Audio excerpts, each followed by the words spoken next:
Hello दोस्तों, मेरा नाम चंद्रशेखर है और आज के इस वीडियो में हम बात करेंगे हंगेरी के नए इमिग्रेशन बिल के बारे में।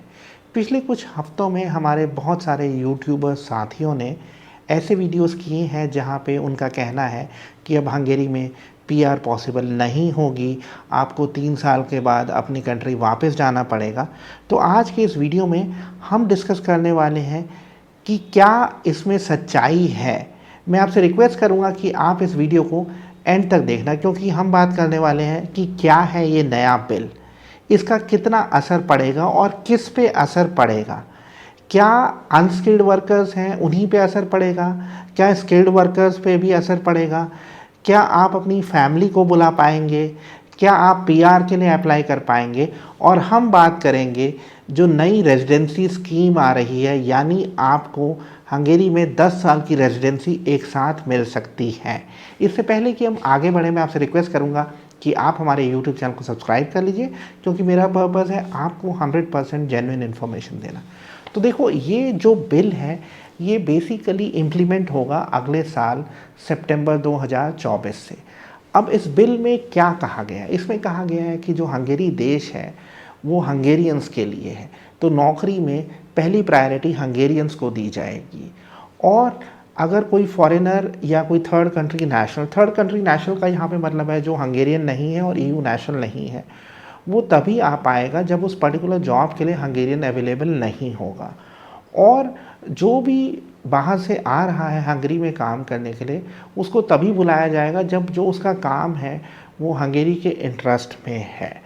अब ये जो अनस्किल्ड वर्कर्स हैं इनके लिए एक टर्म यूज़ किया गया है जिसको बोला गया है गेस्ट वर्कर। अब ये जो गेस्ट वर्कर टर्म है ये जर्मनी में भी यूज़ हुआ है। बेसिकली जब सेकेंड वर्ल्ड वॉर के बाद जर्मनी ने बहुत सारे टर्किश वर्कर्स को बुलाया था अपने यहाँ पे काम करने के लिए। तो अगर आप अनस्किल्ड हैं तो आपको जो इनिशियली रेजिडेंस परमिट मिलेगा वो 2 साल के लिए होगा और फिर 1 साल और एक्सटेंड होगा, लेकिन उसके बाद आपको वापस जाना पड़ेगा। ये बात सही है, आप अपनी फैमिली को नहीं बुला सकते हैं, ये बात सही है। लेकिन अगर आप स्किल्ड हैं तो आप अपनी फैमिली को बुला सकते हैं, आपका रेजिडेंस परमिट एक्सटेंड होगा, आप पीआर के लिए भी अप्लाई कर सकते हैं। ऐसे ही स्टूडेंट्स के लिए भी फैमिली रियूनिफिकेशन पॉसिबल होगा, क्योंकि बिल में ये कहीं भी मेंशन नहीं है कि स्टूडेंट्स नहीं बुला पाएंगे। अगर आप इंडिपेंडेंट वर्कर हैं या बिजनेस चला रहे हैं तो भी आपका रेजिडेंस परमिट एक्सटेंड होगा और आप अपनी फैमिली को बुला पाएंगे। अब इंडिपेंडेंट वर्कर या बिजनेस चलाने वाला कौन है? अगर आप रेस्टोरेंट चला रहे हैं तो वो भी बिजनेस है, अगर आप फूड डिलीवरी भी कर रहे हैं तो भी वो बिजनेस है।